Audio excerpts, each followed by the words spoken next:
Om Namo Venkatesaya. Welcome to my YouTube channel. ఇలాంటి కార్యక్రమాలకి ముహూర్తాలు అవసరమా? ఈ టైటిల్ హెడ్లైన్ చూడగానే మీ అందరికీ కొంచెం కన్ఫ్యూజన్ వచ్చి ఉంటుంది, కొంతమందికి అర్థమై ఉంటుంది. అసలు విషయంలోకి వెళ్తే కనుక ఎలాంటి ముహూర్తాలకి ముఖ్యమైన పనులు ప్రారంభించాలి, ఎలాంటి పనులకి ముహూర్తాలు చూసుకోవాల్సిన అవసరం లేదు అనే పరిశీలన కనుక చేస్తే, స్కూల్స్ ఓపెన్ అయ్యాయి. ఇప్పుడు చాలామంది తల్లిదండ్రులకి సెంటిమెంట్, దగ్గరలో ఉన్న బ్రాహ్మణ దగ్గరికి వెళ్ళి స్కూల్లో జాయిన్ చేయడానికి మంచి రోజు చూసి వేస్తూ ఉంటారు. లోక సహజంగా తప్పు లేదు మంచి రోజు చూసి వేయటంలో. కానీ పిల్లలు ఎప్పుడో స్కూల్లో జాయిన్ అయ్యారు, చదువుతున్నారు, రీషెడ్యూల్ అయింది, మళ్ళీ అంటే రీఓపెన్ అయింది స్కూలు, మళ్ళీ స్కూలుకు పంపించాలి, దానికి మళ్ళీ ముహూర్తం అడిగారు. నాకైతే చాలా చిత్రం అనిపించింది. ఎందువల్ల అంటే మరలా ముహూర్తాలు పెట్టుకోవాల్సిన అవసరమేం లేదు. అక్షరాభ్యాసం చేసి ఒకసారి స్కూలుకు పంపించిన తర్వాత ఒక బలమైన ముహూర్తంలో అక్షరాభ్యాసం చేసి స్కూలుకు పంపిస్తారు. తర్వాత ఆ పిల్లవాడు కానీ, అబ్బాయి కానీ, అమ్మాయి కానీ ఇంకా రొటీన్గా స్కూల్కి వెళ్తూనే ఉంటారు రెగ్యులర్గా. ఆ సంవత్సరానికన్నా ఆ సంవత్సరం పై తరగతులకు వెళ్తూనే ఉంటారు. ప్రతి సంవత్సరం తరగతి మారినప్పుడల్లా ముహూర్తాలు పెట్టుకుంటే అక్షరాభ్యాసం చేసిన ముహూర్తం విలువ పోతుంది. కాబట్టి మంచి రోజు చూసి స్కూల్కి పంపడంలో తప్పులేదు. కానీ మరలా ముహూర్తం చూసుకుని, టైం చూసుకుని ఆ టైం ప్రకారం స్కూల్లో పంపుతాను అంటే కనుక అర్థం లేని ప్రశ్నగా చెప్పుకోవాలి. అక్షరాభ్యాసం చేసినప్పుడే చాలా మంచి ముహూర్తం అక్షరాభ్యాసం చేయటం, స్కూల్కి పంపడం జరుగుతుంది. ఇది తల్లిదండ్రులు ప్రతి ఒక్కరు గుర్తుంచుకోవాలి. ఈ రోజుల్లో కొంతమంది చాలా విపరీత ధోరణిలో ఆలోచిస్తూ స్కూల్కి పంపే పిల్లలను కూడా మరలా ముహూర్తాలు అడుగుతున్నారు. మరలా ముహూర్తాలు చూసుకుని, కొంతమంది కాదంటే ఎవరైతే ముహూర్తాలు చెప్తారో వాళ్ళ దగ్గరికి వెళ్ళి, అంటే వాళ్ళ భయమే, వాళ్ళ ఇన్సెక్యూరిటీనే వాళ్ళ చేత ఆ పనులు చేస్తూ ఉంటుంది. అక్షరాభ్యాస ముహూర్తం బలంగా ఉంటుంది. అక్షరాభ్యాసం చేసిన తర్వాత స్కూల్కి పంపే ముహూర్తం బలంగా ఉంటుంది. అదే పునాది. దానిని బట్టి మిగిలిన ఏ తరగతుల్లోకి వెళ్ళినా మధ్యలో ఎంత గ్యాప్ వచ్చినా, ఇప్పుడు గవర్నమెంట్ స్కూల్ సెలవులు అయ్యాయి, రీఓపెన్ అయ్యే స్కూల్స్, కాలేజీలు అన్నీ కూడా ఒక మంచి ముహూర్తం చూసుకుని, అంటే ముహూర్తం మీన్స్ ఒక మంచి రోజు చూసుకుని పంపడంలో తప్పులేదు. అంతేగాని మరలా ముహూర్తం చూసుకోవాలి, మరలా దానికి నక్షత్రం చూసుకోవాలి, మరలా దానికి టైం చూసుకోవాలి, ఆ టైం ప్రకారం స్కూల్కి వెళ్ళాలి, కాలేజీకి వెళ్ళాలంటే ఇది అర్థం లేని ప్రశ్నగా చెప్పుకోవాలి. కాబట్టి అలాంటివి అయితే పాటించాల్సిన అవసరం లేదు. అలాగే గృహప్రవేశాలు అవుతారు కొంతమంది, శంకుస్థాపన ముహూర్తం ఉంటుంది. ఇల్లు కట్టడం కోసమే శంకుస్థాపన ముహూర్తం. ఇల్లు కట్టడం పూర్తయిపోయింది, ఇంట్లోకి ప్రవేశించడానికి మరలా ముహూర్తం ఉంటుంది, తప్పలేదు, ముహూర్తం పెట్టాలి. గృహప్రవేశానికి ముహూర్తం పెట్టారు, గృహప్రవేశానికి ముహూర్తం పెట్టారు, మీరు ఇంట్లో పాలు పొంగించారు, గృహప్రవేశం అయ్యారు, సత్యనారాయణ వ్రతం చేసుకున్నారు, వాస్తు పూజ చేయించారు, హోమం కూడా చేయించుకున్నారు, 10 మందికి ఆ ఇంట్లో భోజనాలు పెట్టారు అంటే మరలా ఇంట్లో సామాను సర్దుకోవడానికి ముహూర్తాలు పెట్టుకోవాల్సిన అవసరం ఏం లేదు. సామాను సర్దుకోవడానికి ముహూర్తం, ఆ ఇంట్లోకి మళ్ళా ప్రవేశించడానికి ముహూర్తం అంటే అంతకుముందు గృహప్రవేశానికి చేసిన ముహూర్తానికి మీరు విలువ ఇవ్వట్లేదని అర్థం. కాబట్టి ఇలాంటి సెంటిమెంట్స్ పక్కన పెట్టేయండి. ఎప్పుడైతే మీ యొక్క శంకుస్థాపన చేసిన వ్యక్తుల పేరున గృహప్రవేశానికి ముహూర్తం పెట్టారో ఆ ముహూర్తం బలమైనదై ఉంటుంది. ఆ గృహప్రవేశం అయిన తర్వాత మీరు ఏ రోజునైనా మీరు ఇంట్లో సామాన్లు జారేసుకోవచ్చు. ఆ రోజు నుంచే చాలామంది గృహప్రవేశం అయ్యాక 3 నిద్రలు కూడా చేస్తారు. ఆ ఇంట్లో 3 నిద్రలు కూడా చేశారంటే సంపూర్ణ బలాలు మీకు వచ్చేసారి అర్థం. కొంతమంది ఈ కన్స్ట్రక్షన్ మిడిల్లో ఉంటుంది, చాలా కాలం ముహూర్తాలు లేవు, ముహూర్తం బాగుంది, గుమ్మ ముహూర్తం చేసేసిన తర్వాత స్లాబ్ అయిపోయిన తర్వాత ఇంకా పెండింగ్ వర్క్ ఉండగానే గృహప్రవేశం చేసేస్తూ ఉంటారు. తప్పలేదు, గృహప్రవేశం చేసేసారు, మొత్తం వర్క్ అంతా కంప్లీట్ అయిపోయాక మళ్ళా ముహూర్తం చూసుకోవాల్సిన అవసరం లేదు. అలా ముహూర్తం చూసుకున్నారు అంటే ఇంతకుముందు మీరు గృహప్రవేశం చేసిన ముహూర్తానికి విలువ ఇవ్వలేదు అని అర్థం. కాబట్టి ఈ విషయాన్ని ప్రతి ఒక్కరూ గుర్తుంచుకోవాలి. అలాగే పెళ్ళికి సంబంధించి కూడా వివాహానికి ముహూర్తం ఉంటుంది, వివాహం చేస్తారు. కాపురానికి పంపించడానికి అమ్మాయిని ముహూర్తం ఉంటుంది, అమ్మాయి విడిగా కాపురం పెట్టడానికి ముహూర్తం ఉంటుంది, ముహూర్తం చూస్తారు. మరలా మీ అబ్బాయి ఇంటికి రావచ్చు, మీ అమ్మాయి ఇంటికి రావచ్చు. కానీ అమ్మాయి ఇంటికి వచ్చిన తర్వాత మరలా 2సారి ముహూర్తం పెట్టుకోవాల్సిన అవసరం లేదు. ఒకసారి కాపురానికి పంపించిన ముహూర్తం పెట్టి పంపించారు, శుక్రవారం మంగళవారం కాకుండా సెంటిమెంటు మనకు ఉంటుంది. కాబట్టి మంచిలో చూసుకుని పంపిస్తే చాలు. అంతేగాని మళ్ళీ 2సారి ముహూర్తం చూసుకోవాలి, 3సారి ముహూర్తం చూసుకోవాలి, వచ్చినప్పుడల్లా ముహూర్తం చూడాలి. కొంతమందికి సెంటిమెంట్ ఉంటుంది, అంటే ఆస్తి కలిగిన వాళ్ళు, ఆసక్తి కలిగిన వాళ్ళు అయితే అమ్మాయి ఇంటికి వచ్చినప్పుడల్లాగా కాస్త బొట్టు పెట్టి ముత్తైదువుగా పసుపు కుంకుమ గాజులు కొత్త చీర ఇలాంటివి పెడుతూ ఉంటారు. అలాంటి శ్రద్ధ కలిగిన వాళ్ళు వాళ్ళ కుటుంబ సాంప్రదాయాన్ని బట్టి, అంతేగాని మరలా ముహూర్తాలు పెట్టుకోరు. కాబట్టి ఈ యొక్క అమ్మాయి వివాహమై అత్తారింటికి కాపురం పెట్టిన తర్వాత గర్భవతిగా వస్తుంది ఇంటికి మరలా. మొదటి కానుపు, అప్పుడు మొదటి కానుపు అయిన తర్వాత బిడ్డతో సహితంగా మరలా అత్తారింటికి వెళ్ళడానికి, ఆ భర్త దగ్గరికి చేరుకోవడానికి ముహూర్తం పెట్టాలి. ఆ ముహూర్తం ప్రకారంగా భర్త దగ్గరికి అమ్మాయి సుఖంగా చేరుకోవాలి. అంతేగాని అప్పుడు ఆ పుట్టిన బిడ్డ, వెళ్ళబోయే తల్లి, చేరుకోబోయేటువంటి తండ్రి, అంటే ఈ భార్య భర్త ఆ బిడ్డ ముగ్గురికి కూడా అనుకూలమైనటువంటి తారాబలంలో ముహూర్తం పెట్టి ఆ అమ్మాయి ఆ ఇంటికి మరలా పుట్టిన బిడ్డతో గృహప్రవేశం చేస్తే ఆ కుటుంబం సుభిక్షంగా క్షేమంగా సంతోషంగా ఉంటుంది అని అర్థం. అంతేగాని మాటమాటికి ముహూర్తాలు, మాటమాటికి ప్రతినిత్యము కూడా చేసుకునే దైనందిన కార్యక్రమాలు అంటాం. కొంతమందికి చేదస్తం బాగా ఉంటుంది.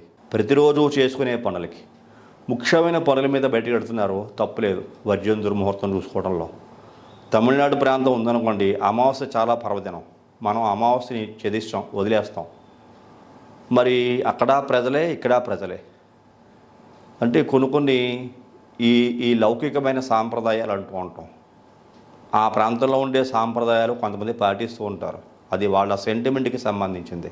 అమావాస్య నాడే భారత యుద్ధం ప్రారంభమైందని, శ్రీకృష్ణ పరమాత్మ అమావాస్య నాడే భారత యుద్ధాన్ని ప్రారంభం చేశాడు అని చెప్తూ ఉంటారు. అలాగే అమావాస్య కొన్ని పనులకి చాలా బలాన్ని చేకూరుస్తూ ఉంటుంది. కాకపోతే మన మనసు అంగీకరించదు. అట్లాగేంటంటే కొన్ని పనులు చేయడానికి కొన్ని శుభాలు కూడా చేసుకుంటారు. ముఖ్యంగా నెగిటివ్కి ఎక్కువ ప్రయారిటీ ఇచ్చేటువంటిది అమావాస్య. కాబట్టి చాలామంది ఈ నెగిటివ్ అనే దానికి భయపడతారు. కాబట్టి అమావాస్యకి దగ్గరలో, అలాగే బహుళ చతుర్దశి, అమావాస్య, బహుళ పాడ్యమి, వీటిని ఈ 3 రోజులు కూడా చాలా మటుకి మనం వదిలేస్తూ ఉంటాం. ఆ రోజుల్ని మనకి తారాబలం బాగున్నా, చంద్రబలం చంద్రబలం అంటే అమావాస్య ఆల్మోస్ట్ ఉండదు, తారాబలం బాగుంటుంది, ముహూర్త బలం బాగుంటుంది. కానీ అమావాస్య దగ్గరకు వచ్చిన కారణం చేత, చంద్రుడు బలంగా లేని కారణం చేత దాన్ని ముహూర్తంగా మనం తీసుకోము, స్వీకరించం. అలాగే ఉద్యోగంలో చేరడానికి కూడా, ఉద్యోగంలో జాయిన్ అవ్వడానికి మంచి ముహూర్తం చూసుకుంటారు, తప్పలేదు, ముహూర్తం జాయిన్ అవ్వచ్చు, మంచి ముహూర్తం చూసుకుని. మరలా వేరే ఉద్యోగానికి అప్లై చేశారు, మరలా ముహూర్తం. ఒకసారి ఉద్యోగంలో జాయిన్ అయిపోయారు, మీరు ప్రమోషన్తోటో డబ్బులు ఎక్కువ వస్తాయని ఆశ కొద్దో వేరే ఉద్యోగంలోకి, వేరే కంపెనీలోకి మారాం. కానీ కొత్తగా ఉద్యోగంలో జాయిన్ అవ్వట్లేదు. వన్స్ ఒక మనిషి, ఎవరైనా ఒక పర్సను ఉద్యోగంలో జాయిన్ అవ్వడానికి ముహూర్తం పెట్టుకున్నారు ప్రథమంగా, మొట్టమొదటిసారిగా, అంటే మరలా ఎన్ని ఉద్యోగాలు మారినా ముహూర్తాలు పెట్టుకోవాల్సిన అవసరం అయితే ఏమి ఉండదు. ఒకసారి ఆ వ్యక్తి ఉద్యోగం చేయడం ప్రారంభం చేసేసాడు తన జీవితకాలంలో మొట్టమొదటిసారి. రెండోసారి ప్రమోషన్ కోసం డబ్బులు ఎక్కువగా వస్తున్న కారణం చేత వేరే ఉద్యోగానికి మారాడు. ఏదో కాస్త మంచిలో చూసుకుంటే సరిపోతుంది, కానీ మరలా టైము, లగ్నము, ముహూర్తము చూసుకోవాల్సిన అవసరం అయితే ఏమీ ఉండదు. చాలామందికి ఇలాంటి సందేహాలు ఉంటూ ఉంటాయి. మరలా మాటికి ముహూర్తాలు చూసుకోవాలా, సమయము చూసుకోవాలా. ఇప్పుడు కొన్ని సందర్భాల్లోనూ ఆ సమయము, ఆ సందర్భం మీకు వ్యతిరేకంగా ఉన్నాయనుకోండి, అక్కడ మీకు ఆ సమయం దాటిపోతుంది అనుకోండి, వెళ్ళటం మానేస్తారా? వెళ్ళటం మానేరు. అలాగేంటంటే దేనిని ఎంతవరకు మనం తీసుకోవాలో అంతవరకు తీసుకోవాలి. ప్రతిదీ చేదస్తంగా పట్టుకుని వేలాడి మన భవిష్యత్తును కూడా మనమే పాడు చేసుకోకూడదు. అలాగే కొంతమంది తల్లిదండ్రులు కూడా పిల్లల భవిష్యత్తుని అగమ్య గోచరంగా పాడేస్తూ ఉంటారు. ఈ ముహూర్తాల పేరు చెప్పి, ఈ సమయం బాగోలేదు, ఈ స్కూల్కి వెళ్ళకు, ఈ టైంలో వెళ్ళాలి, అలా పెడుతూ ఉంటారు. అలా పెట్టకండి. అలాంటి ముహూర్తాలు పెట్టుకుని ఎవరి భవిష్యత్తు కూడా పాడు చేసుకోవద్దనే ఉద్దేశంతో మీకు తెలియజేస్తున్నాను. ముఖ్యంగా ముహూర్తాలు అనేటువంటి ముఖ్యమైన పనులు ప్రారంభం చేసేటప్పుడు చూసుకోవడంలో తప్పులేదు. అంతేగాని చీటికి మాటికి ముహూర్తాలు చూసుకొని, అలాగే అంతకుముందు చేసిన ముహూర్తం విలువను కూడా మీరు వదిలేసి దానికి వాల్యూ ఇవ్వకుండా మాటికి కొత్త ముహూర్తాలు పెట్టుకుంటూ ఉంటే ఇక్కడ ముహూర్తానికి నక్షత్రం మారిపోతూ ఉంటుంది, లగ్నం మారిపోతూ ఉంటుంది, బలం కోల్పోతూ ఉంటారు. ఇట్లాగా అనేక రకాల అనర్థాలు కూడా జరిగే అవకాశము కలుగుతూ ఉంటుంది. ప్రతిరోజు చేసుకునే కార్యక్రమాలకి వర్జ్య దుర్ముహూర్తాలతో కూడా సంబంధం లేదు. మీరు ప్రతిరోజు చేసుకునే ఉద్యోగమే, ప్రతిరోజు చేసే పనే. అలాగే వ్యాపారస్తుల్లో చూసుకుంటే నూతనంగా వ్యాపారం ప్రారంభం చేయడానికి ముహూర్తం కావాలి, కానీ మరలా వ్యాపారం ఇంకో చోట ఇదే వ్యాపారం ప్రారంభం చేస్తూ ఉంటే మంచి రోజు చేసుకుంటే చాలా ఆల్రెడీ వ్యాపారం మీరు ప్రారంభం చేసేశారు. ఇంకొక చోట వేరే బ్రాంచ్ని ఓపెన్ చేస్తున్నారు, అక్కడ మరలా మీ యొక్క అభివృద్ధిని చూసుకుంటున్నారు. మంచి రోజు చూసుకుని ఆ వ్యాపారం ప్రారంభం చేస్తే చాలు. మీకు ఎందుకు ఈ విషయం చెప్తానంటే మనకి దసరా దేవీ శరన్నవరాత్రులు, దసరా పండుగ, విజయదశమి నాడు చాలామంది వ్యాపారాలు ప్రారంభం చేస్తారు. మరి ఆ రోజున ఏ ముహూర్తం చూడమే?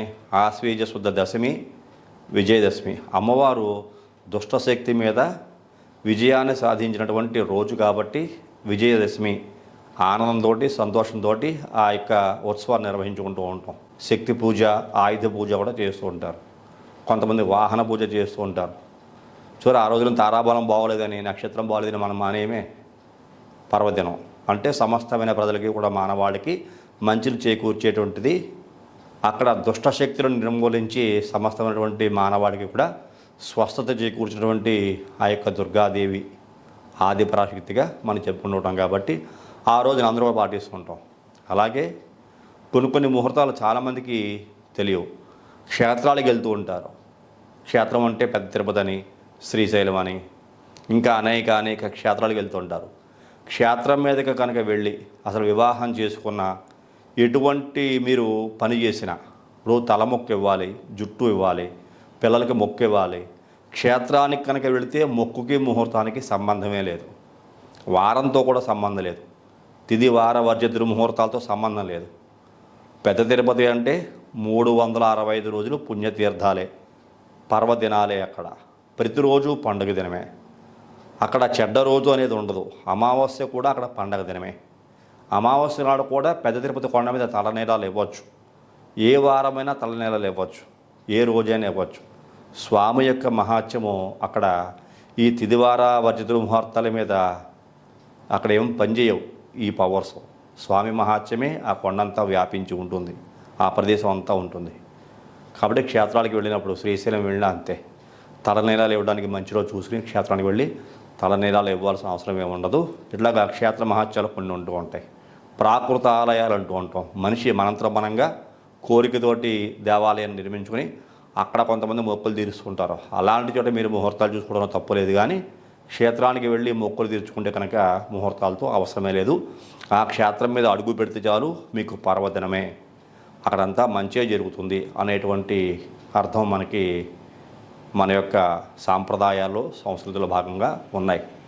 కాబట్టి ఇవన్నీ మీకు అర్థమవుతున్నాయి అనుకుంటున్నాను. చీటికి మాటికి ముహూర్తాలు అయితే చూసుకోకండి. ఇవి స్కూల్స్, కాలేజీలు ఓపెన్ అయ్యేటువంటి రోజులు ఓపెన్ అయ్యాయి కాబట్టి అందరి దగ్గరికి వెళ్ళి ముహూర్తాలు రాయించుకుని మళ్ళా రీఓపెనింగ్స్ మళ్ళా చేయకండి. పిల్లల యొక్క భవిష్యత్తు కొంతమందికి డ్యామేజ్ అవుతుంది. అంటే అక్షరాభ్యాసం చేసిన విలువ పోతుంది కొంతమందికి. మంచిలో చూసిన పంపించడంలో తప్పేం లేదు, అది సెంటిమెంట్తో కూడి ఉన్నది. కాబట్టి నేనైతే ఏం చెప్తానంటే ఏ రోజునైతే స్కూల్స్ ఓపెన్ అయ్యో ఆ రోజునే వెళ్ళమని చెప్తాను. నేను విద్యను ప్రారంభించాలి, మంచి మనసు ఉండాలి. అసలు విద్యా యోగ కారక గ్రహం మీ పిల్లల్లో ఎంతవరకు అనుకూలిస్తుందో చూడాలి. దానికి సంబంధించిన పరిహారాలు చేసుకోవాలి. దానివల్ల మీకు మేలు కలుగుతుంది. కానీ మీరు ఎంత మంచి ముహూర్తంలో మీ అమ్మాయిని స్కూల్కి కాలేజీలకి పంపించినా వాళ్ళకి విద్యా యోగ కారక గ్రహం ఆ సంవత్సరం అనుకూలంగా లేదనుకోండి, వాళ్ళ తప్పడడుగే వేస్తారు. మీరు అనుకున్నటువంటి స్థితికి ఆ స్టేజ్కి వాళ్ళకి వెళ్ళలేరు, మంచి మార్కులు తెచ్చుకోలేకపోవచ్చు. ముఖ్యంగా చదువుకునే పిల్లలకి ఆరోగ్యము, విద్య రెండూ చాలా ముఖ్యంగా చూడాలి. ఆరోగ్యం ఈ సంవత్సరం బాగుంటుందా బాగోలేదా, ఆరోగ్య కారక గ్రహాలు మీరు అబ్బాయి పుట్టిన అమ్మాయి పుట్టిన నక్షత్రాన్ని బట్టి లగ్నాన్ని బట్టి ఆ కారక గ్రహం ఎలా ఉంది, విద్యా కారక గ్రహాలు ఏవి, అవి ఎలా ఉన్నాయి, వాటికి సంబంధించి ఏదైనా పరిహారాలు చేసుకుంటే బాగుంటుందా అని ఆలోచించి ఆ జాతకాన్ని చూపించి ఆరోగ్యకారక విద్యాకారక గ్రహాలకి పవర్స్ పెంచితే మీ పిల్లల యొక్క భవిష్యత్తు ఆరోగ్యం బాగుంటుంది, చదువు బాగుంటుంది. అంతేగాని ప్రారంభం చేయడానికి మళ్ళీ రీజాయిన్ చేయడానికి ముహూర్తం చూసుకుని జాయిన్ చేస్తే పెద్దగా ఫలితం ఉండదు. ఆల్రెడీ మీ పిల్లలకి అక్షరాభ్యాసం చేసి స్కూల్కి పంపించేశారు. వాళ్ళు ఆ రోజు కన్నా ఆ రోజు, ఆ సంవత్సరం కన్నా ఆ సంవత్సరం స్టెప్ బై స్టెప్ ఎక్కుతూ ఒక క్లాసు కన్నా ఇంకో క్లాసు పైకి ఎదుగుతున్నారు. అంతేగాని కొత్తగా చదువులేం ప్రారంభించట్లేదు. కాబట్టి ఈ కార్యక్రమం మీకు అందరికీ నచ్చింది అనుకుంటున్నాను. ఇలా చెప్పుకుంటూ వెళితే ప్రతిదానికి సంబంధం ఉంటుంది, ప్రతిదానికి అన్వయించుకోవచ్చు ఈ ముహూర్త భాగానికి సంబంధించి. ఈ కార్యక్రమం నచ్చితే ప్రతి ఒక్కరూ లైక్ చేయండి, షేర్ చేయండి, సబ్స్క్రైబ్ చేయండి. అలాగే మీలో కనుక ఎవరన్నా మీకు సంబంధించి మొట్టమొదటిగా ఏదైనా కార్యక్రమం ప్రారంభం చేయాలి, గృహప్రవేశానికి, వివాహానికి, శంకుస్థాపనకి ఇత్యాది అనేక కార్యక్రమాలకి ముహూర్తాల కొరకు నన్ను సంప్రదించాలనుకుంటే ఈ కింద కనపడుతున్న నెంబర్కి ఫోన్ చేయండి. వివరాలు తెలియజేస్తే మంచి ముహూర్తం పెట్టి మీకు తెలియజేస్తానని చెప్పి మరొకసారి తెలియజేస్తూ తదుపరి వచ్చే కార్యక్రమం మరిన్ని ఆసక్తికర విషయాలు తెలియజేసుకుందాం. అంతవరకు సెలవు. నమస్కారం.